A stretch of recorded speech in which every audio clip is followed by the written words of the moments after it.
Thank you. Let's observe the rhythmic flow of the breath flowing in and out.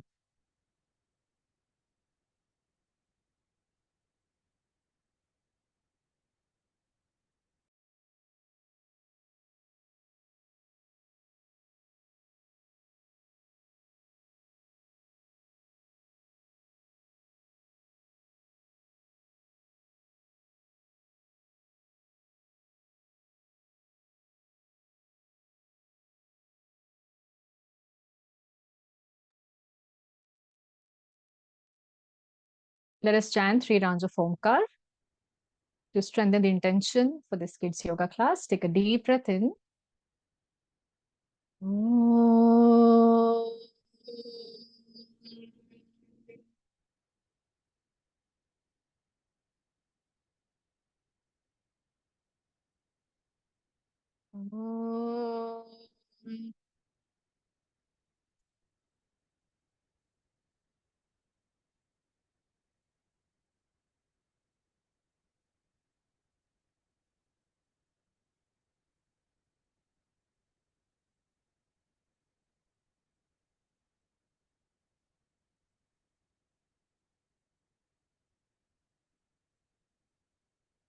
And now gently rubbing your palms together,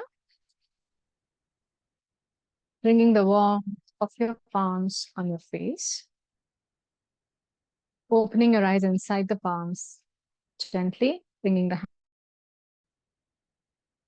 Nice. Okay, welcome everyone for day 2 session. And today we're going to discuss wonderful about lesson planning, very important aspect. Although we did speak about how flexible we should be, at the same time, we should have some planning in our mind, plan A, plan B, so that we can really give value to the whole class. We can include philosophical aspects of yoga. We can include movements. We can include mindfulness. If we try to be spontaneous in kids class, it is usually very chaotic for the teacher as well, is what I have realized. I have gone spontaneous lot of times when on a short notice, if I had to teach children, I had some workshop, and I've really seen the difference when I've not planned my class. And that is very clear. Even along with children, even I feel chaos, and I'm like planning, okay, what's next? What I'm going to do now? Oh, they're not liking this game. So what's the next game? So then your energy is very different and confused. So lesson planning in kids class is very important. So today we will go through across some of the understanding about children, teachers preparation, and lesson planning. So this is the theme for today's class. Let me just share the screen, guys.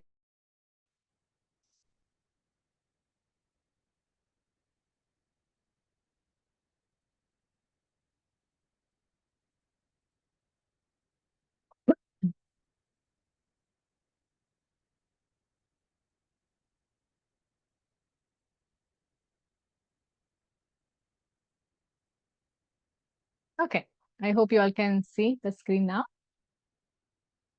Yes.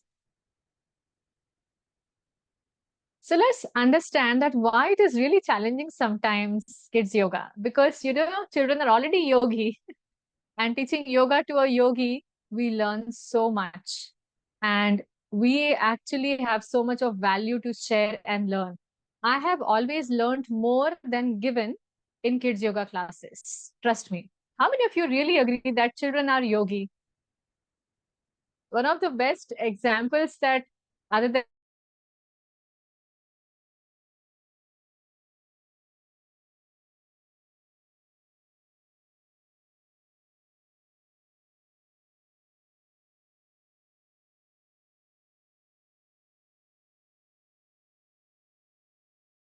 but next moment, they are completely fine once again. Just after a few minutes, they're again like soulmates. But we don't see this in adults usually, because as we grow, the layers, the conditionings, the ego, it also evolves. So it is very difficult for adults to let go of that ego and shed off those layers and again, try to connect with others, especially with whom you had some fight. The children are already wise. We sometimes are an illusion as an adult that, oh, they're children, they won't understand. Hey, they won't speak that they won't understand, but they do understand everything. If not through your words or vocabulary, they understand lot of things wisely through energy of the surrounding. And I also see that emotional absorption is the most in children who are yet to express emotions. They absorb how the energy is, whether it's stressed, whether it's anxious, whether it's cheerful and happy. They do understand that already. So they are very wise. They are intuitive also because their intuition side is so much alive. Do you see how children easily believe in magic, especially till the age of 8? For us, it will be like a story or a myth, but for them, it's real. When you tell them something about space or something is flying, and then you just make some imaginary stories for them, guys, it is real for them. It is not that they are visualizing or trying to put their logic mind that, okay, how can someone go to the space or how can I be in the space? Or no, for them, it's real. They're really going there. So they're very intuitive, and intuitive minds, it's very nice to create impressions on it because they are open and receptive. Intuitive minds are very open and receptive to things, to good things as well as to not so good things. Hmm? They have their uniqueness. You will see that every child has their uniqueness and they don't hate themselves unless and until some parents or teachers they start putting some impressions on them or start comparing to them. I have not seen any child literally saying that, oh, I don't like my body, I don't like my hair. But if they start saying this, it is a conditioning coming from some social media, from parents or teachers who or whom they have heard comparing. But otherwise, they have no issues at all with how they are. They are completely fine. Yeah, they love their uniqueness. It's just that unfortunately, parents, teachers, and social media are responsible somewhere to kind of put that impression on a child's self-esteem. Unfortunately, consciously or unconsciously, these things can happen, but usually they love their individuality. Yeah. Children are very curious, and I can see that now with my own daughter that everything, anything special, new in the house, I want to do it on my own. I want to touch it. I want to open it. It is so nice to see that curiosity sometimes that, wow, I wish we were so curious about things around us. Sometimes we live such a mundane routine as an adult. It's so much to learn from them. Children are very much connected and intuitive, as I said, and they can see the beauty and joy of simple things around. Sometimes they don't even need any fancy toys or games. I see they can literally enjoy and have best time of their lives even with simple things, that ordinary things we use in the house.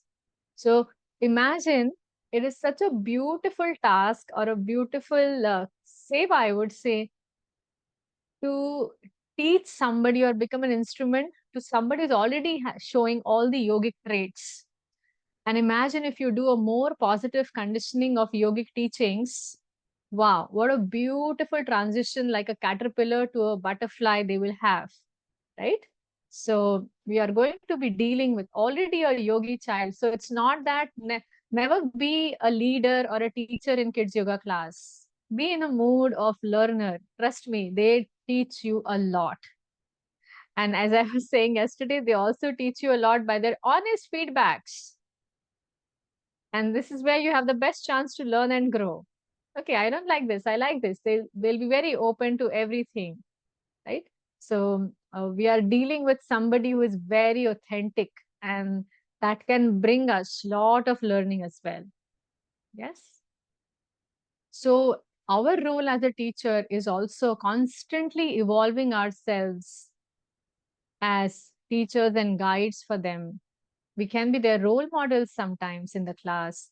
We can be their source of inspiration on how we carry ourselves, what we say, how we do things. We can be a source of unconditional love. This is something very difficult nowadays with competitive world around where parents are also under pressure all the time because they think that if children don't get marks, don't get this admission in this college, this school, if they don't score, they'll not get job, no money, no money, no good life. So from beginning, they're into the rat race, and every time parents, because of their busy lifestyle, they end up putting unconsciously a lot of conditioning, conditional love. I mean, I will do this for you only if you do this. This is how the interaction has been nowadays between busy parents and children. That, okay, you finish this and then I'll give you this. I'll give it. So, what the child is actually absorbing through that all the time. Oh, okay. So, I get love, attention, care, time of what I want only when I do certain things, right? That is conditional love.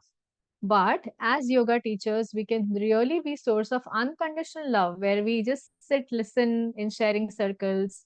We do not have any condition. Even if they don't want to participate in our yoga games, we have a corner for them where they can do something that they want to do. Right. So as we progress into our modules, we are going to discuss about how to create a beautiful Zen corner for children who are not interested in doing some activity or it's overwhelming for them or they don't want to meditate at that point. It can happen, right? Children will tell you that, okay, I don't want to do this. Fine, they're children eventually. We're not forcing them a lot. We are inspiring them, but we're not forcing them. And we are giving them a Zen corner where you can, we'll discuss this in detail. But it's a beautiful corner where they're accepted even if they say no to us in the class. They can do something else, right? And eventually, in the end, we are just teaching them who we are. So it is a responsibility. When we are dealing with children, we can't have two faces a lot. I understand that everyone has different lives, different emotional maturity. Sometimes things are going upside down. But the more authentic we are with children, the more connection will be genuine, even in the classes. So we also have to keep evolving ourselves in this journey. And this was my evolving process, as I mentioned yesterday in the kids' yoga class, where I happened to connect to my inner child and thought that why so serious in life? Why not just play, dance, relax the shoulders? I was also sensing that how much stress, it was all subtle stress. Shoulders were very flexible and pain free, but I could feel the energy in my shoulders, which was very dense and stiff before doing this kids' yoga thing. But afterwards, I realized that we can be lighter also in life, like children, and then to be authentic with them. So it's a beautiful journey. It's just not about skills and techniques, it's about evolving ourselves as a role model, sources of inspiration, giving unconditional love and acceptance to a child. I have literally seen some children open up to yoga teachers and counselors in the school more than their parents because parents unfortunately have no time sometimes. Even if they have time, it's so conditional and it's so much threatening for them because parents are also becoming parents for the first time. So I'm not blaming any parent here, by the way. We all are learning, right? Some of us got fortunate who got this learnings and teaching. So we try to become better parent every day. Some of them are not exposed to any kind of things like this. So imagine they are just repeating everything they've got or they are seeing around. So sometimes parents also, when children are about to share something vulnerable or something that they've done wrong or they are lying, when they try to open up, all they have seen most of the time is yelling, punishment, or oh, how can you do that? So child never got an acceptance. So I have seen the not personally a lot. I've not worked in a school, but some of the teachers who are in the school, I had done some psychology courses where I was um, talking to some school counselors that they have. So they were saying that how they open up so much to, yoga teachers and counselors more than sometimes to their own parents about what's going on in their school. So it's very important that if you are involved in child care as a parent or even as a teacher, you should be definitely offering that unconditional love and acceptance. Otherwise, they'll never open up to you. So it's your journey as a parent, even as a teacher, to keep evolving and understand and keep studying about things on parenting, on yoga teachings, on counseling. This is especially in a school sector. It's nice area to explore in the realm of counseling as well, on how to have unconditional acceptance and listening skills of something. So that's a parallel field which someone might want to explore along with kids yoga thing, right? Okay, now let's jump to, after some nice inspirational journey talk, let's go to what all things are involved in teaching yoga to children. What are the yogic practices? So, of course, the list is only restricted to this, but there can be lot of parallels and different sections and dimensions to each one of this, by the way. In each point that is mentioned here, lot of things can still go, but these are the main umbrella, let's say like that. This is the main umbrella here. So in the lesson planning, typically, or what are the yogic practices that overall we are going to teach children? It's all about asanas, breath work, meditations, yoga nidra. Depending on the age, we have different minutes of like timings of yoga nidras. Only resolves, affirmations, or sankalpas. This is very nice. It works with toddlers and really young, like babies. You can just speak some nice positive affirmations, very short, them. So even this is something you have to always be in touch with parents as well. Sankalpas and resolves are best when they are done early in the morning and night. And that might not be a time when you are teaching yoga, but you can still do in the class and tell parents to do it as a homework. This really works nicely. Bhakti yoga, karma yoga, seva, that is omkar, chanting mantras, bhajan, kirtan, giving some guidance on healthy food, importance of that to parents and teachers as well, and teaching yoga philosophy like yamas and niyamas through activities, stories, uh, some kind of role play, dramas. So you can do a lot of activities in the class, which covers different yogic practices, which is not restricted to some fun on the mat only, but it makes the whole journey very philosophical as well. Yeah.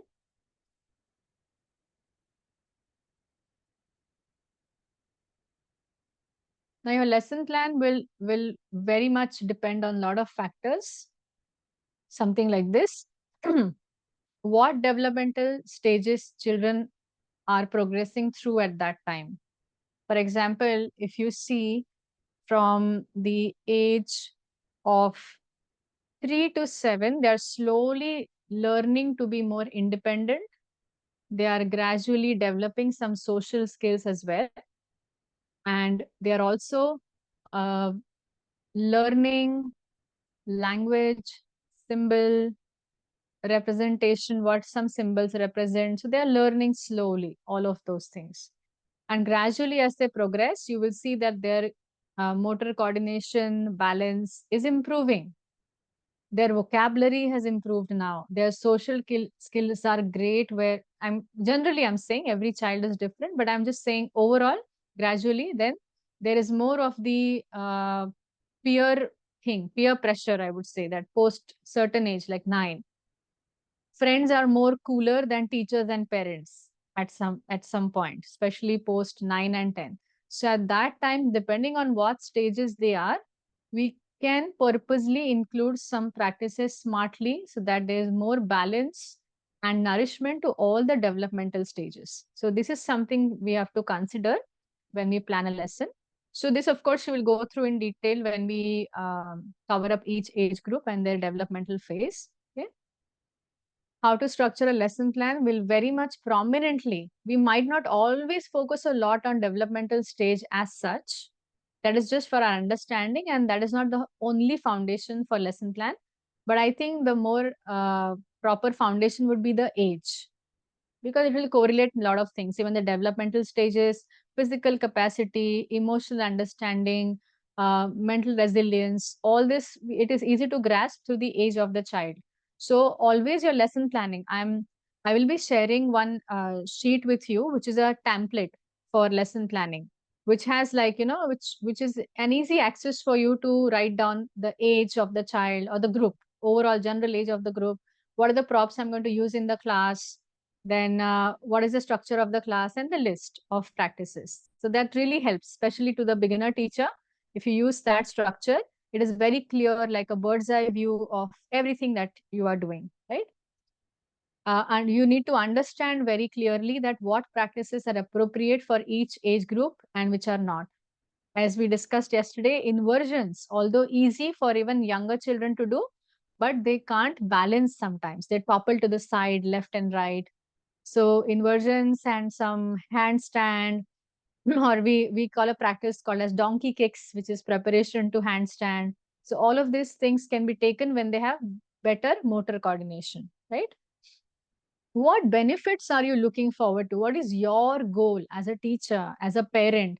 What do you want? Like, is the child struggling with something at that point of time? Is there any issue with behavior? Is there any issue with some developmental milestone is not achieved? So what are you looking for the benefit, and accordingly also planning a lesson and applying that in the class if it's personal or individual. I know one of our teachers, one of the participant who already was a yoga teacher, she did kids yoga, and now she is doing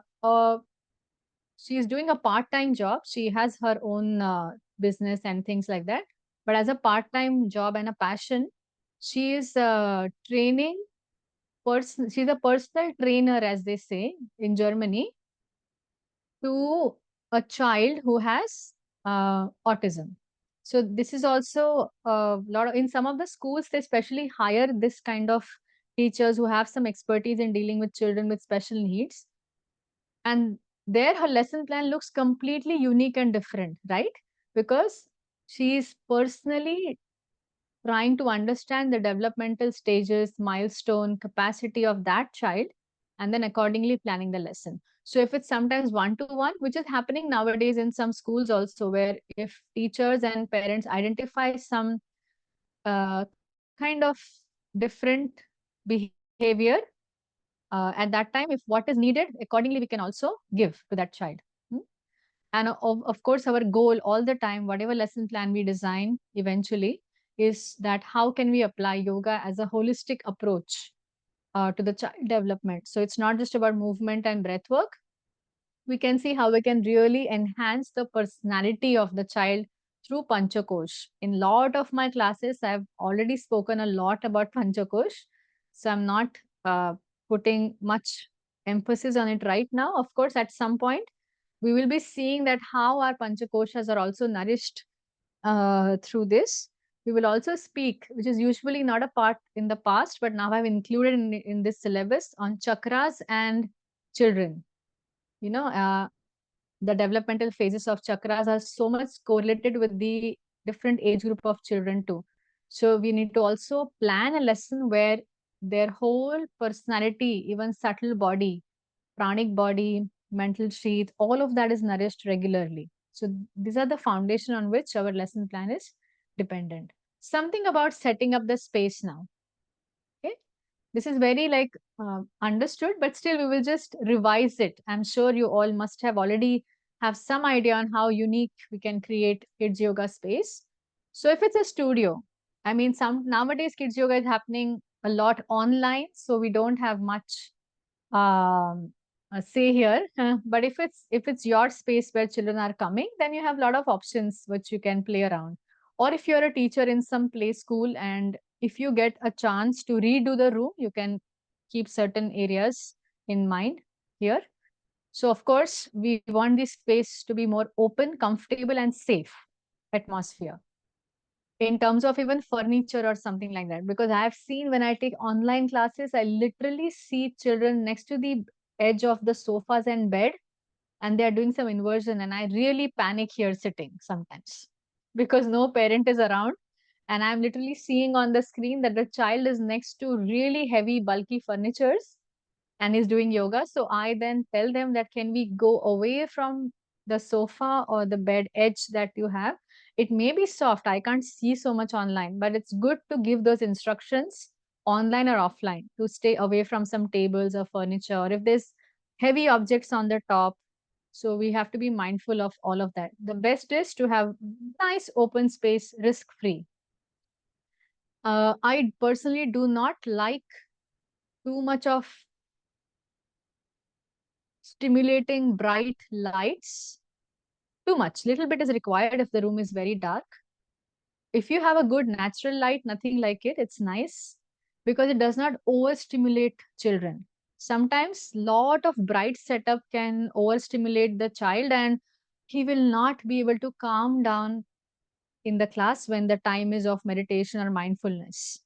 Or you can keep changing your light setup. Sometimes I do this because at the co-village here, the some of the halls really have bright lights when all the lights are switched on. So when I have to take some dynamic game or activity, then I'm okay with that light because I want that energy. But the moment I know it's Shavasana time or some reflection time, contemplation, mindfulness, then I reduce some of the lights. So keep playing around with that. Okay. You can always have classical yoga, traditional yoga does not recommend music as such, but we are a little different when it comes to kids yoga. Our goal is remember to make them enthusiastic for yoga. So using some props also is fine where music is also one of the props. So depending on what activity is done, you can play some music. For example, when I take obstacle course or some uh, run game, all these things I'll explain in upcoming classes. What are these games that I'm talking about? It's an energetic game. They are like literally choosing cards, moving their bodies in different ways, going under the chair, playing around the hula hoop. So it's an energetic play. So I definitely want something energetic music. Please do not choose all the adult music that you like for your relaxation. It might be super boring for them. You need to have some high, vibe, like the sounds which are more kind of what we can say, which are more fun and joyful. You have some tunes like that, which are more joyful. Like I when I was googling trying to Google some of the music, I saw that some summer beats and vacation music and beach music was really enlivening. Something lively music. At the same time, I also like to use relaxing music like flute or some nice birds chirping and all of that when they are doing some guided visualizations in shavasana or in sitting pose or some kind of creative work. So you have to nicely divide the act the more nice fun loving activity should have more vibrating music and relaxing activity. Like you can't have like the beach or summer vibes, when they are trying to relax. So choose mindfully. One thing that I want to say here, which I have made not a mistake, I would say it was a learning lesson for me because I got a feedback from a child. I thought it's a nice music when they were in Shavasana. I was taking some nice meditation where I was putting them into visualization. They are going around the beach and sunset, and it was something like Yoga Nidra, but not so long. And I had chosen a music which I thought it's nice of ocean waves. It was really nice, but that one child gave me a feedback at the end. He did not speak anything. I mean, girl, she did not speak anything during Shavasana and I don't remember much whether she was comfortable or not, but she was tolerating and being there, like being obedient to the whole setup. At the end, she said that it was very scary for me, and I do understand now. So what I did that evening, I actually put that music myself, and I was lying down and yes, that makes sense. Sometimes some extreme sounds from the nature can be little triggering to some. Music can evoke a lot of things. Even if it's nice for you, may not be nice for other. So be mindful, experiment. Like here, I use this music and I got this feedback. So now what I do, I've not stopped using ocean musics, but what I do is I don't use only ocean music. Along with ocean music, you can have like a flute or there are combinations of sounds. It can be like a violin, piano, something is going on. It's not just purely ocean. Maybe the pure nature sound was little scary for some children. So this was something my takeaway. And if required, you can use. If not, you can No need. You can use soft but different attractive colors. Again, for not overstimulating, you can have in the round. You can always have something nice like altar or inspirational images.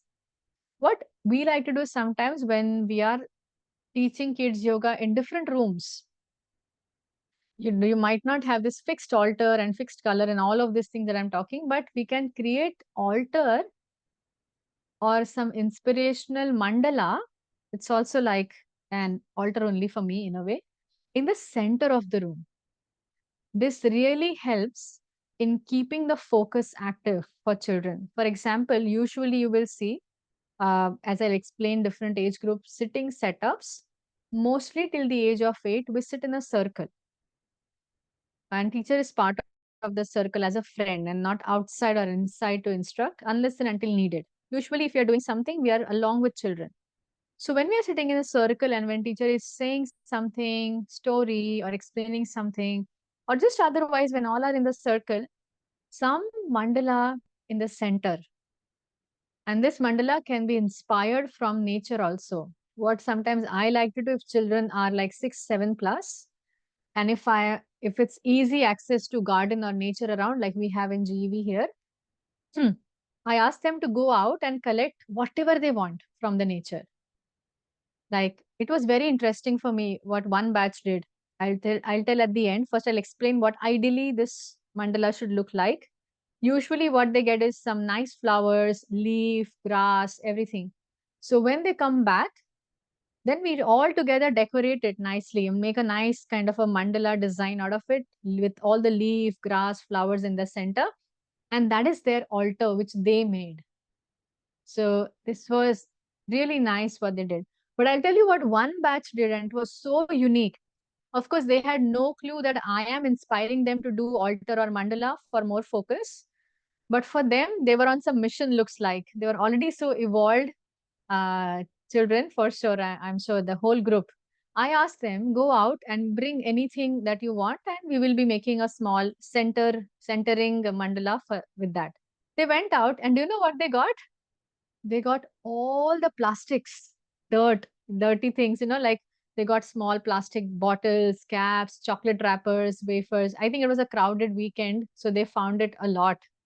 It was so inspiring for me that wow, they are already like thinking about cleaning Mother Earth. So it was another lesson of Shaucha, one of the niyamas from Yama Niyamas from philosophy. I'm like, wow, these children are teaching me so much.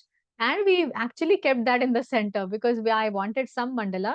So we kept that. And of course, we had a story and lesson around it. And then we put it in the bin at the end. So this is something very inspiring. If you can, let them create their own space of inspiration or altar.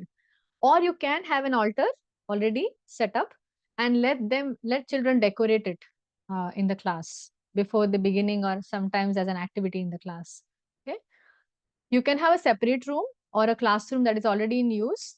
In that case, if the classroom does not have all the elements that are more yogic or grounding and calming colors, it's okay. You can just control the lights, music, and have inspirational mandala in the center.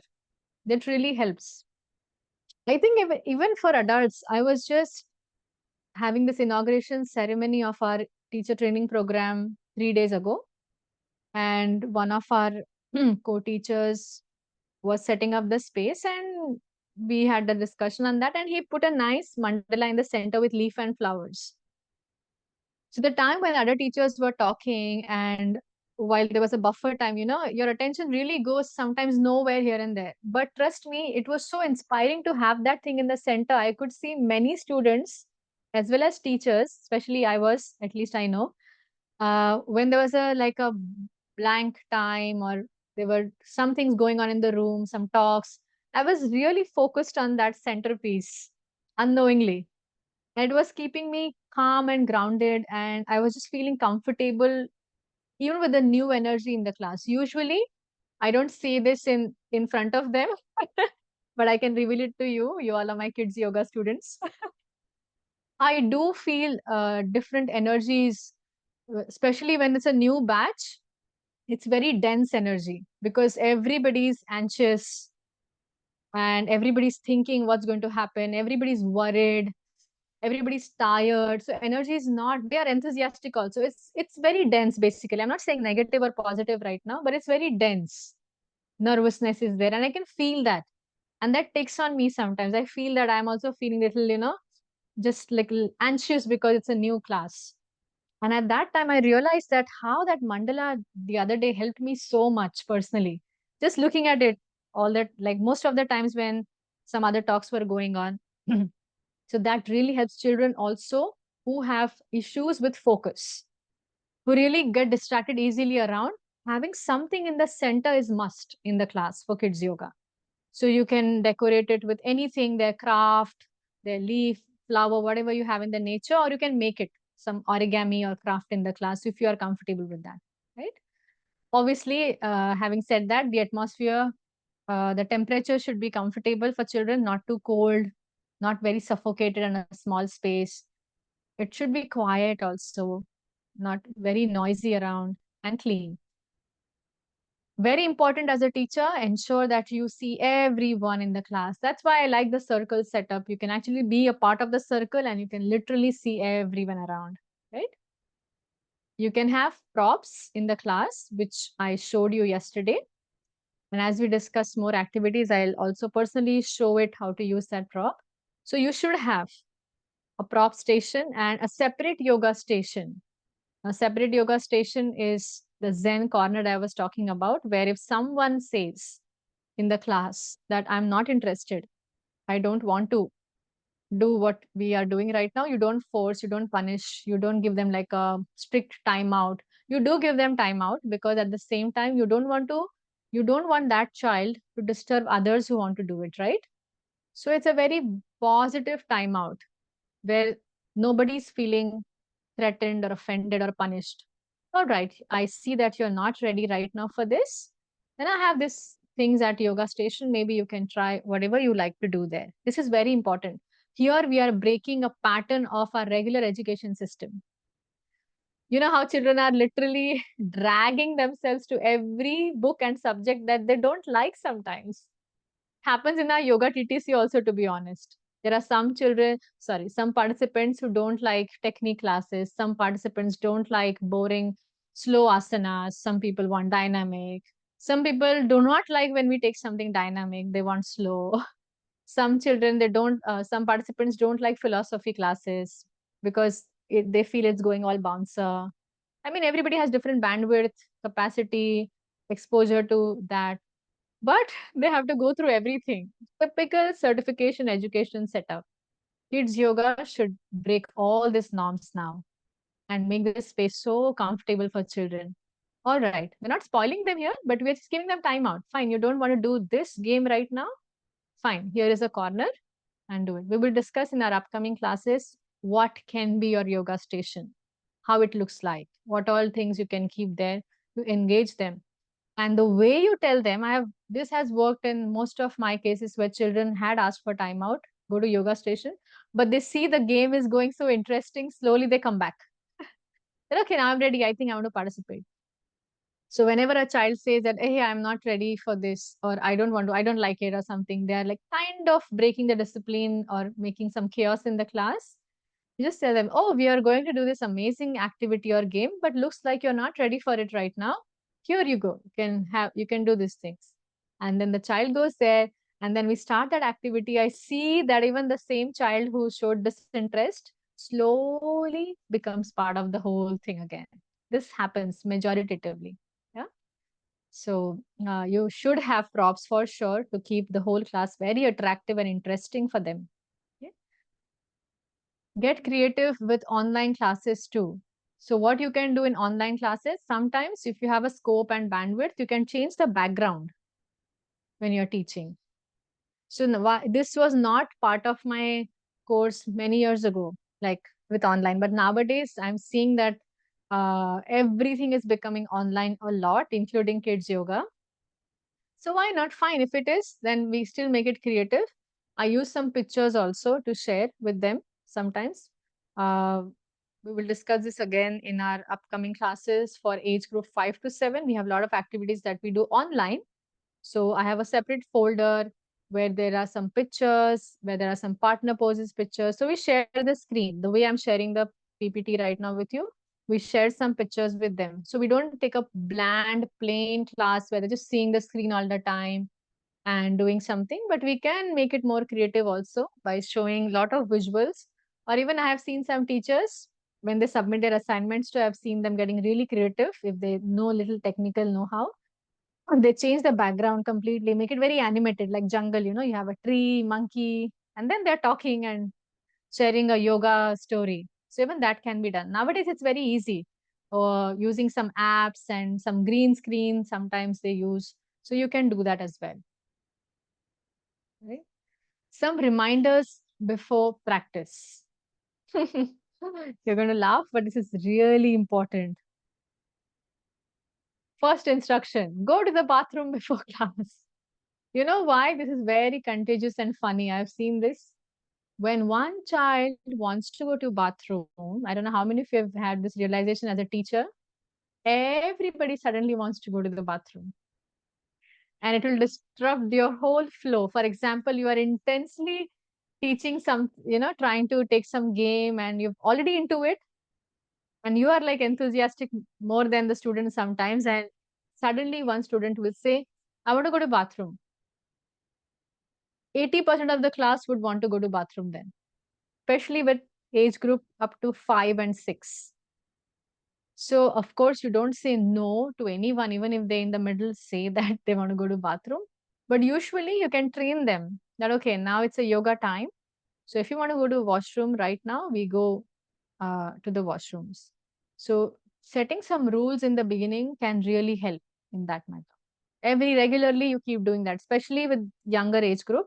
You don't need to have these instructions post 8, 7, and 8. But before 5 or 6 age, you can remind them all the time. Sometimes some children don't know about the basic rules of yoga. Even parents are not much aware. So they should not be doing yoga after eating. I have seen that some children they don't may not have some major issues that we get acidity and all that sometimes, but they do feel uneasy. They might feel nausea, especially when they are moving a lot with food in their belly. So remind them that we don't do yoga after eating. And you always tell them that if something does not feel good, stop. Don't force your body. If they have questions, either raise their hand or ask after class. This is also another important thing. Sometimes children, like what happens, children's brain are still developing. So emotional regulation, rule setting, all this comes with time. They might not know that teacher is seriously teaching something or talking and I'm not supposed to intervene or speak. They don't have this logical, intellectual understanding. Their brains are still developing. It's they're not doing it on purpose. It's just their impulse control is not there. That okay, I want to ask something came in my mind, I'll immediately speak. But children thrive on discipline for sure. So if you fix some rules, they will thrive on it slowly. They'll understand that. So what one of our teachers, she did, I saw her class once she was taking. So she put this she made children write on the paper, some older children in the class. They made a nice festoons, you have these festoons. She took a nice big thread, thick one, satin ribbons and all. And then she put this nice pictures on it. And children wrote on it that I will if I want to speak, I will raise my hand. I follow yoga challenge. I will follow yoga rule of closing my eyes during meditation. So writing that and putting it in the classroom like this. So it's like a reminder that, okay, when a child enters subtly, every time when they see that nice festoons made by them only, it's a beautiful reminder of all the rules and regulations. You cannot give rules and regulations suddenly one day. You have to give rules and regulations at the onset of the class, especially if you know that it's going to be ongoing class for a few months or longer time. If it's one and off one workshop, you're not worried much about these rules and all that. Of course, basic rules like bathroom, eating, and all that can be spoken, but it's okay. If one workshop, you don't have to, nothing much is in your control. But when it's ongoing class, Children will never learn rules if suddenly you speak about rules one fine day after a few sessions. When you see that, oh my God, this is going chaotic, now I should set rules. No, that should happen on day one itself, right? So this is very important. Otherwise, your classes will be always too much chaotic. There will be no silence time. There will be no rules and regulations. You remember, along with fun, we also need to have a balance of discipline. That has to be also there. So, rule setting, if it's for ongoing class, all of this, please make a note of it. Otherwise, it will fail. Your class discipline, chaos will always be very like wavering. You have to uh, make the rules on day one when you enter as a teacher, and then always put a reminders of it in different ways. I'm going to also speak in our upcoming classes on how to calm the chaos, how to troubleshoot when there is chaos, what props you can use to kind of silence everyone, what has worked, what has not worked. So all of these things we will discuss, especially when it comes to managing chaos, children yelling after the game, they are pushing each other, they are not keeping quiet now. This challenge comes to many teachers when they want to transit from hype, like nice activity, game, jumping, to some silence time. It's very challenging for some people, like to understand how do we really transit from this activity, which was very active, now calm them down. So there are some props, ideas, hacks that can be used to calm the chaos. And we will discuss that, right? uh, you should always review something if it's an ongoing class from the previous class so that they have a good memory of everything. Revision should be always taken. Every class should not be, especially something that is repetitive, you're taking for a longer time, should not be always something new. Otherwise, they're not learning anything, right? They're not learning really anything, that what poses are there, what breath work is good for me. They're just doing it as an entertainment, but there's no education. We have to combine both nicely. Very important thing that helps a lot with children, with their mental health also and emotional well-being, is always having sharing circles. Now, sharing circles is, again, you're sitting in a circle and you ask now, as a teacher, you ask them that, is there anything that you want to share with me today? You can just make a nice eye contact, look around everyone and say, anything that you want to share with me? So they'll, first day, of course, they'll take little time. Some outgoing children will obviously speak. You know what? Sometimes they say as simple as what they had to eat, or they went to their uncle's or aunt's house the other day. It's nothing related to yoga sometimes. Why do you do sharing circles? Anyone? Any guesses? I'm talking a lot, so your time to now answer something. Why do you think we should do sharing circles other than just having them, speak? What is the benefit that even we have? Anyone here? Why should we do sharing circles? Very good. Anjana says break the ice so they can open up.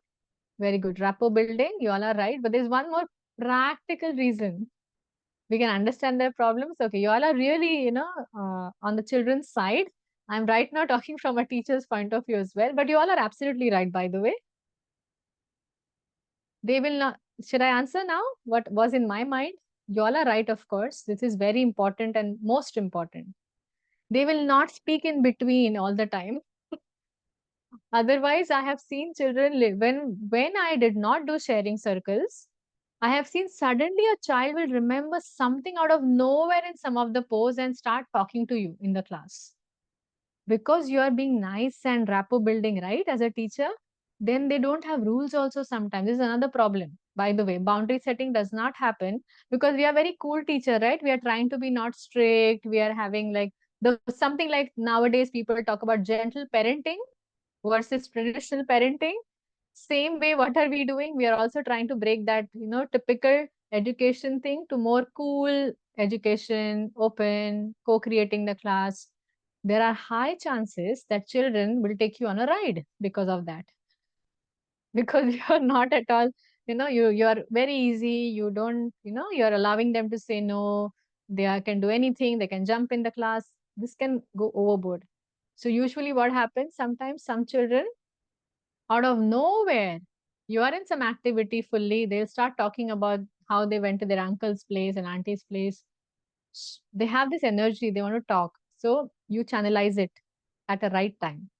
Okay. So you can interrupt the child. If they start speaking in between, you tell them, "Oh, I'm very excited and eager to hear what you have to say, but we will do this at the end of the class." And then next time onwards, you can always have sharing circles. Is there anything from your last week, or probably whenever you met last time, from that day, anything interesting happened you want to share with me? It's good to, at least, even if they don't speak, it's fine, but it's your job, it's your seva to actually say that. That is there anything you want to share with us? And as I said, setting and reminding rules. So this was a way you create a festoons, or you make them write down, or just verbally, that today's yoga challenges, we will keep our eyes closed during Omkar chant. We will lay down without moving or hitting your friend next to us in Shavasana. That also happens in Shavasana sometimes. They keep touching, winking, looking around. We'll see all of these things. What happens with each age group, you have different issues that they keep doing, and how to manage that then, right? But we have to keep reminding rules and regulations. So this was a little bit about setting up the thing. Now, different themes in your lesson plan when you make, different themes that you can make. Themes, by the way. Anyone? What is theme? And why do we need themes in kids yoga class?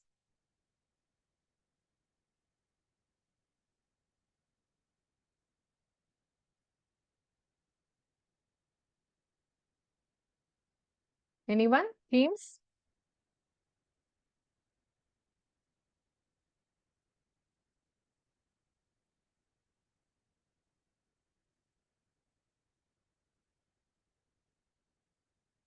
Good. Some answers have come. Let me read it.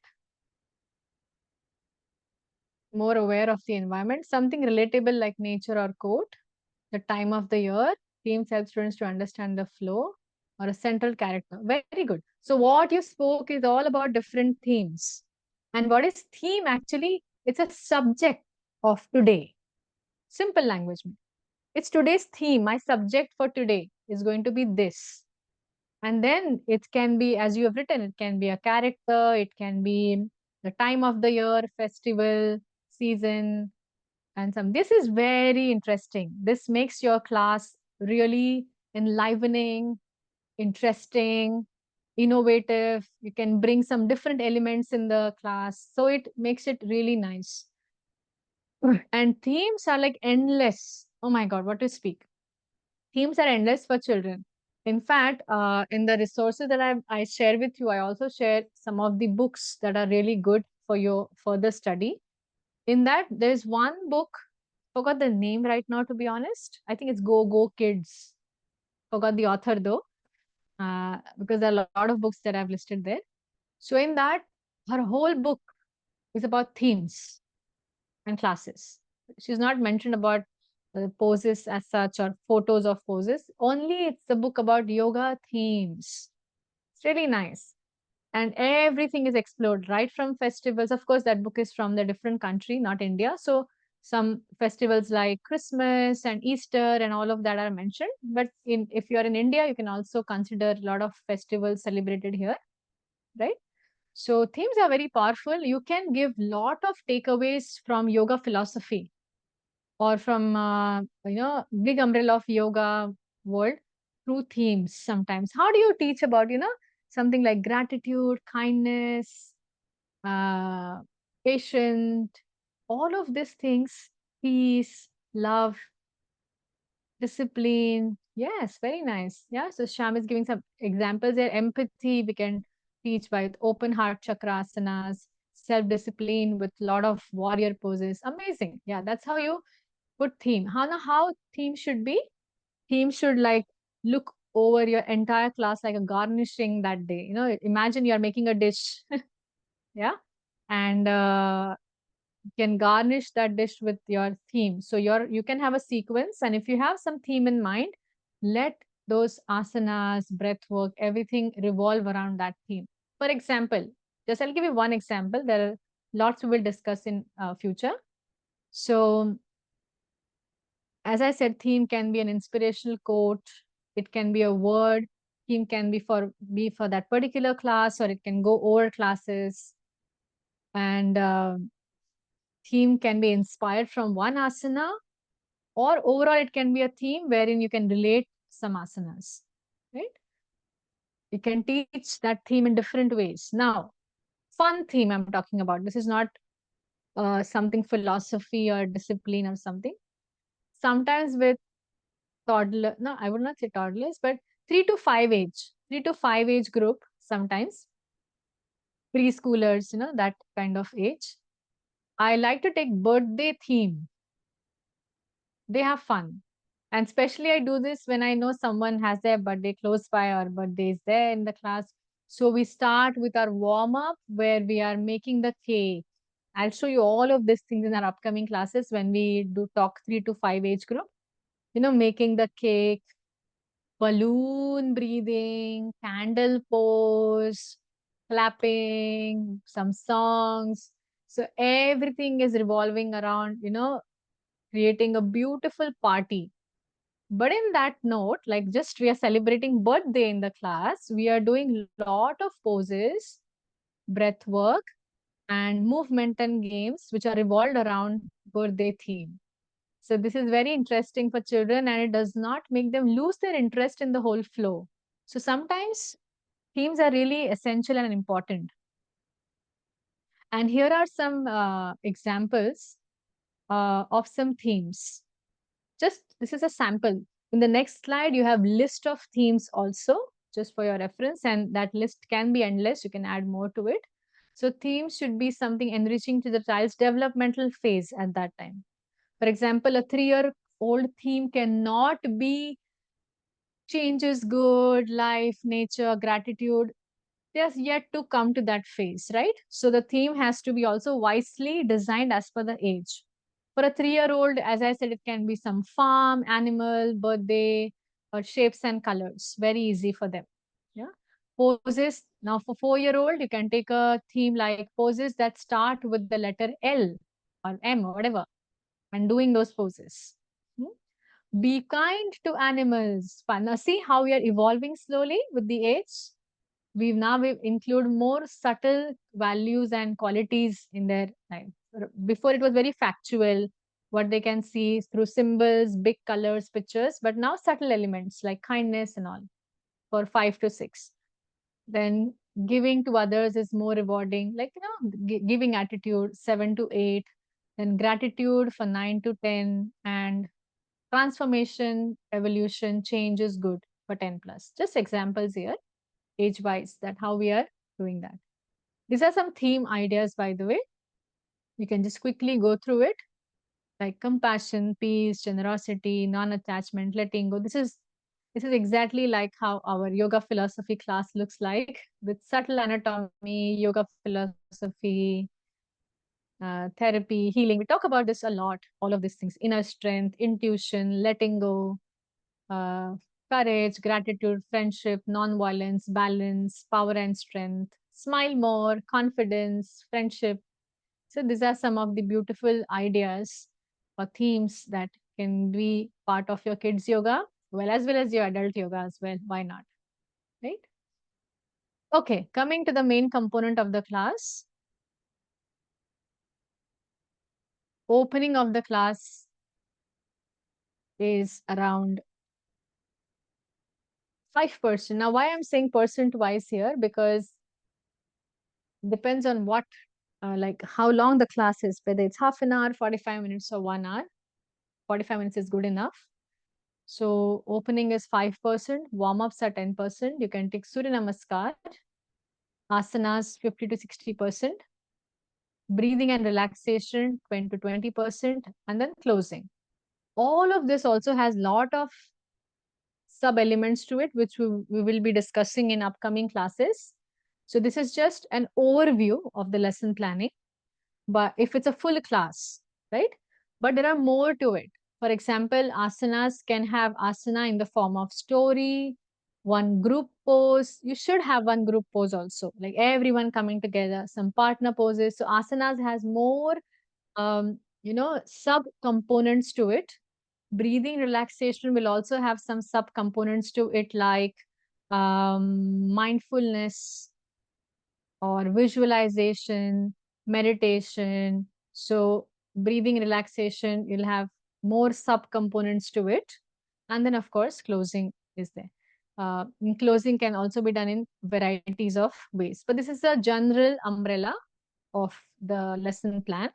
Everything can have more sub components as well, especially asanas and the relaxation breathing part.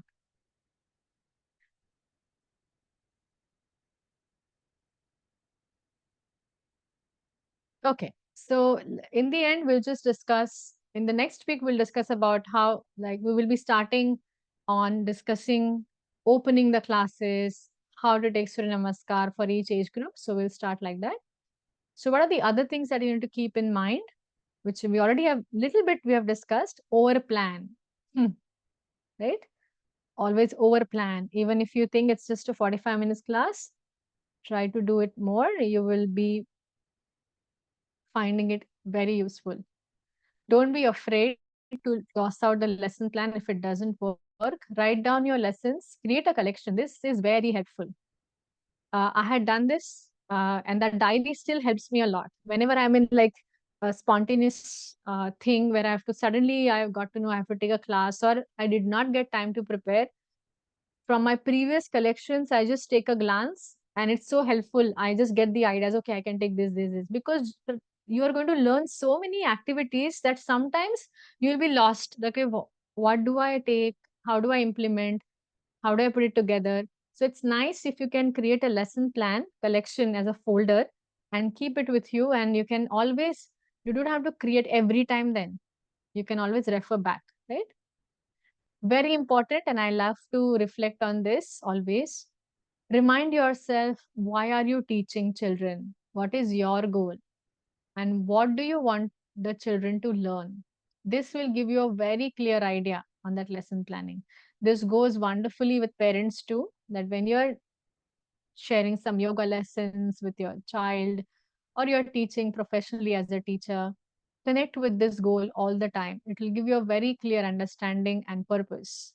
Purposeless lesson will be very haphazard, but when you connect to your intention, to the as an instrument that is, I want to really share something like this, you will have more clarity in what how you want to really put into the lesson plan. Very important, keep patient. Remember that things take longer with children.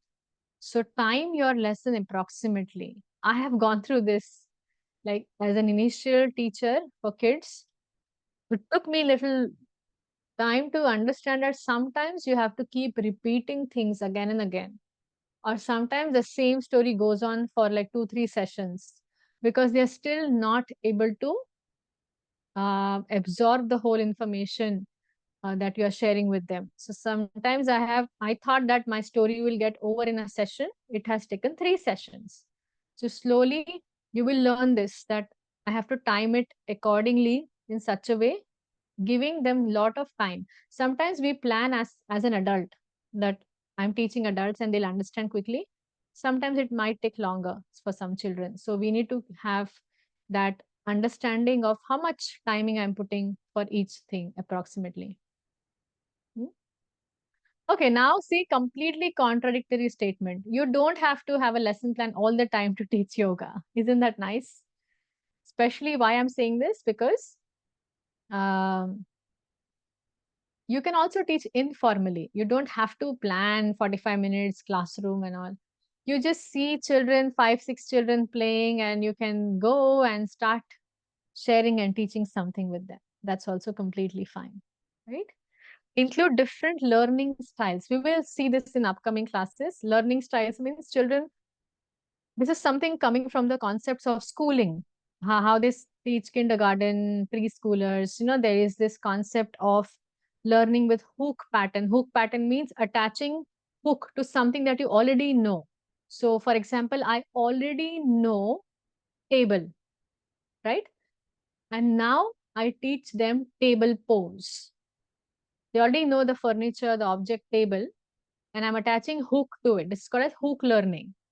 That okay, they know. Then they know chair. I can show them the chair. And now I teach them chair pose, tree pose. butterfly. So they already know this, and then you keep adding hooks to it. Hook learning. This is one of the style of learning that they know already some shape, triangle, and now I teach triangle pose. So this is one of the style. We can always evolve. If you are a teacher, maybe if you've gone through a formal training of preschooling, you might have learned in your theory about this styles. Of course, you don't have to go into the depth of it, but it's nice. If you know some basics, you will be a good teacher in your theory. Like when you explain them some new poses, you will know the art of sharing it in such a way that their remembrance and memory will be better because you're hooking up the concepts for them and not just randomly throwing some poses here and there for them to even forget after the class, right? Never forget warm-ups and counter poses even for children, right? Yeah, so that's it for today. And if you have any questions, I'm open. Next week, we will be starting more on the lesson planning part.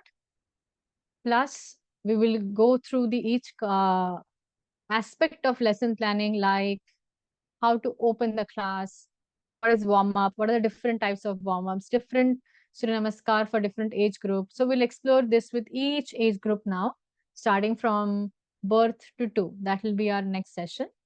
We will be also seeing baby massage. That is fun. uh, I'll share some videos though. When we have offline classes here, I do demonstrate that, but we will do it.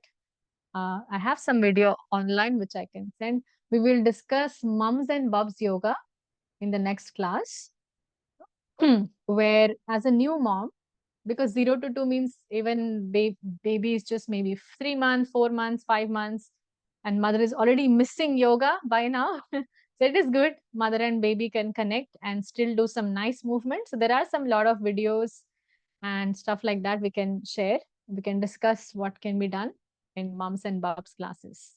So this is upcoming session next week, right? So I'm done from my side here. If anyone has any question, comment, you can please share.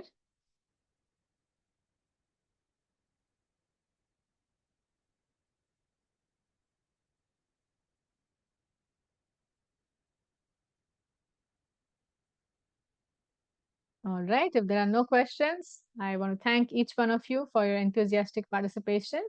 And I'm hoping to see you all next week also for the entire course. Thank you very much. Have a lovely weekend. Hare Krishna.